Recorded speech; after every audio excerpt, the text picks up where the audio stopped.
നമസ്കാരം.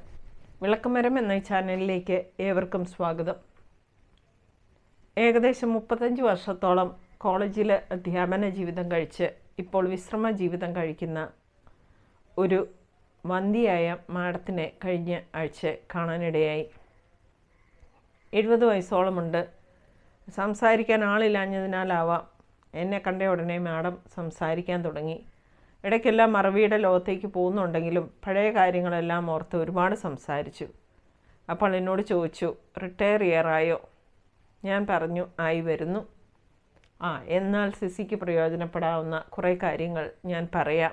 ഞാനിത് എവിടെയോ വായിച്ചതാണ്, എവിടെയാണെന്ന് ഞാൻ മറന്നുപോയി എന്ന് പറഞ്ഞ് മാഡം സംസാരിച്ചു തുടങ്ങി. 60 വയസ്സാകുമ്പോൾ തുടങ്ങി മക്കളും സമൂഹവും നമ്മളെ ഓർമ്മിപ്പിച്ചു തുടങ്ങും പ്രായമായിരിക്കുന്നുവെന്ന്. ഏകദേശം ഒരു അകൽച്ചയുടെ ലോകത്തിലേക്ക് നാം കാലെടുത്ത് വയ്ക്കുന്ന ഒരു സമയമാണിത്. നമ്മുടെ ആശയങ്ങളും നമ്മുടെ സ്വപ്നങ്ങളും നിറഞ്ഞു നിന്ന വീട് പതിയെ നമുക്ക് അന്യമായി തുടങ്ങും. എൻ്റെ മക്കൾ 2 പേരും വിദേശത്താണ്. അവരിവിടെ വരുമ്പോൾ അവരുടെ ചെറുപ്പകാലം ചിലവഴിച്ച ഈ വീട്ടിൽ പല സൗകര്യങ്ങളും കുറവാണെന്ന് മനസ്സിലാക്കി ചില മോഡിഫിക്കേഷൻസ് എല്ലാം അവരുടെ ഭാഗത്തു നിന്നുണ്ടാവും. ചിലതൊക്കെ നമ്മളോട് ആലോചിക്കും, ചിലത് നമ്മളോട് ആലോചിക്കുകയില്ല. അകൽച്ച അവിടെ തുടങ്ങിക്കഴിഞ്ഞിരിക്കുന്നു. അകൽച്ച എന്ന് ഞാൻ ഉദ്ദേശിച്ചത് സമൂഹവുമായി, നമ്മൾ ജീവിച്ചു വന്ന ലോകവുമായി ചെറിയ ഒരു പിൻവാങ്ങൽ അവിടെ ആരംഭിക്കുന്നു. വേറൊന്നും ചിന്തിക്കാനില്ല.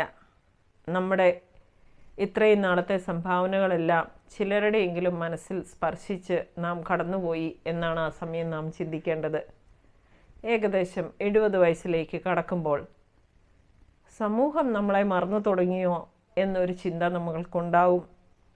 അടിക്കടി നമ്മളെ വന്ന് കണ്ടുകൊണ്ടിരുന്നവർ ആ സന്ദർശനത്തിൻ്റെ ഇടവേളകളൊക്കെ വർദ്ധിച്ചു വരുന്നത്, ഫോൺ വിളികളൊക്കെ കുറയുന്നത് നാം മനസ്സിലാക്കി തുടങ്ങും.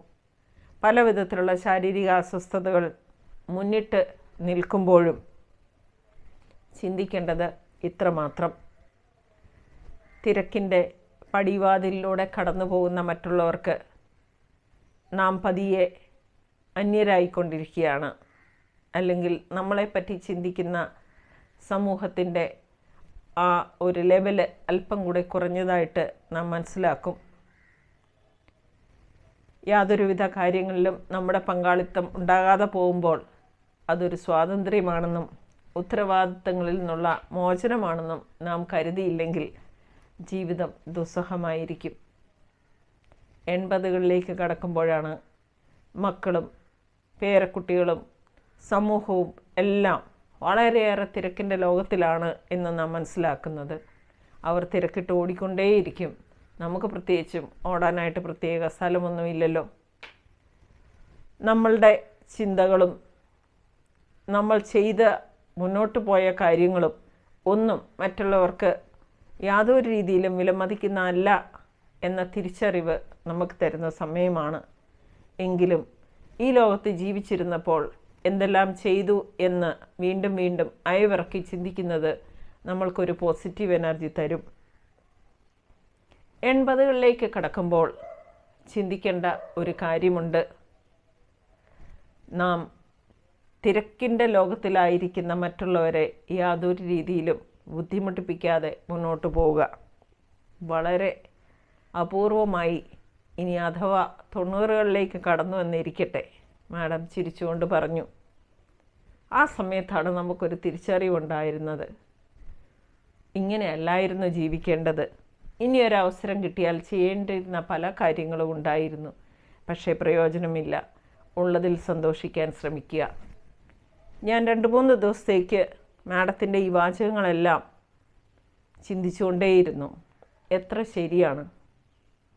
ഈ മാഡം ജീവിച്ചിരുന്ന കാലഘട്ടത്തിൽ അനേകം വിദ്യാർത്ഥിനികളുടെ മനസ്സിനെ സ്പർശിച്ച് കടന്നുപോയ ഒരു വ്യക്തിയാണ്. സാമ്പത്തികമായി പോലും മറ്റുള്ളവർക്ക് ഒരുപാട് പിന്തുണ നൽകിയിരുന്ന ഒരു വ്യക്തിയുമാണ്. മറ്റുള്ളവരെ കേൾക്കാൻ ഏറെ സമയം ചെലവഴിച്ചിരുന്ന, കുട്ടികളേറെ ഇഷ്ടപ്പെട്ടിരുന്ന ഒരു അധ്യാപികയാണ്. മാത്രമല്ല, ബാക്കിയുള്ള സമയം മുഴുവൻ പല സാമൂഹിക പ്രവർത്തനങ്ങളിലും റിട്ടയർ ചെയ്തതിന് ശേഷം പോലും വളരെ കൃത്യമായി പങ്കെടുത്തുകൊണ്ടിരുന്ന ഒരു വ്യക്തിയുമാണ്. മാഡം പറഞ്ഞ് അവസാനിപ്പിച്ചു. അവസാന നിമിഷം നമ്മൾ ഏറ്റവും ഓടേണ്ട കാലഘട്ടമാണ്. നമുക്ക് പറ്റുമ്പോൾ എത്ര ആൾക്കാർക്ക് നമ്മുടെ ജീവിതം പ്രകാശം പരത്തിയെന്നും എത്ര പേർക്ക് നമ്മളുടെ പ്രവൃത്തികൾ ഗുണകരമായി തീർന്നതെന്നും മാത്രമേ നമ്മൾ വിലമതിക്കുകയുള്ളൂ. മാത്രമല്ല, സൗഹൃദങ്ങൾ നമ്മളെ തീർച്ചയായും നല്ല ഒരു പോസിറ്റീവ് എനർജിയിലേക്ക് നയിക്കും. അതുകൊണ്ട് പ്രായം മുന്നോട്ട് കൂടി വരുമ്പോൾ ശാരീരികവും മാനസികമായിട്ടും നമുക്ക് പറ്റുമോ എന്നറിയാത്തത് കൊണ്ട് സൗഹൃദങ്ങളെ ഏറെ സ്നേഹത്തോടെ പരിപാലിക്കുക. ഏതെല്ലാം അവസരങ്ങളുണ്ടോ അവിടെ ഓടി നടന്ന് സൗഹൃദങ്ങളെ പരിപോഷിപ്പിക്കുക. ചെറുതും വലുതുമായ, ലളിതവും സങ്കീർണവുമായ പല വിനോദങ്ങളിലും ഏർപ്പെടാൻ ശ്രമിക്കുക. കാരണം കാലം ആർക്കു വേണ്ടിയും ഒന്നിനു വേണ്ടിയും കാത്തു നിൽക്കില്ല എന്ന് മനസ്സിലാക്കുക. പ്രിയപ്പെട്ടവരെ, ഇത്ര വർഷത്തെ അനുഭവജ്ഞാനമുള്ള മാഡത്തിൻ്റെ വായിൽ നിന്ന് വന്നതെല്ലാം സ്വർണ്ണമുത്തുകൾ പോലെ എൻ്റെ ഹൃദയത്തിൽ പതിഞ്ഞു. നമുക്കിതേപ്പറ്റി ചിന്തിച്ച് തുടങ്ങാം. ജീവിത സായാഹ്നത്തിലോട്ട് അടുത്തുകൊണ്ടിരിക്കുന്നവർക്ക് തീർച്ചയായും നമ്മുടെ മനോഭാവങ്ങളെല്ലാം ഒന്ന് മാറ്റിപ്പിടിക്കാനും ചിന്തകളെ ഏകോപിപ്പിക്കാനും സഹായകരമാകുന്ന ഒരു സെഷനായി ഇത് മാറട്ടെ. ആദ്യമായിട്ടാണ് നിങ്ങൾ ഈ ചാനൽ കാണുന്നതെങ്കിൽ ഇതൊന്ന് സബ്സ്ക്രൈബ് ചെയ്യാനും നിങ്ങളുടെ അഭിപ്രായങ്ങളെല്ലാം രേഖപ്പെടുത്താനും ശ്രമിക്കുമെന്ന വിശ്വാസത്തോടെ നന്ദി.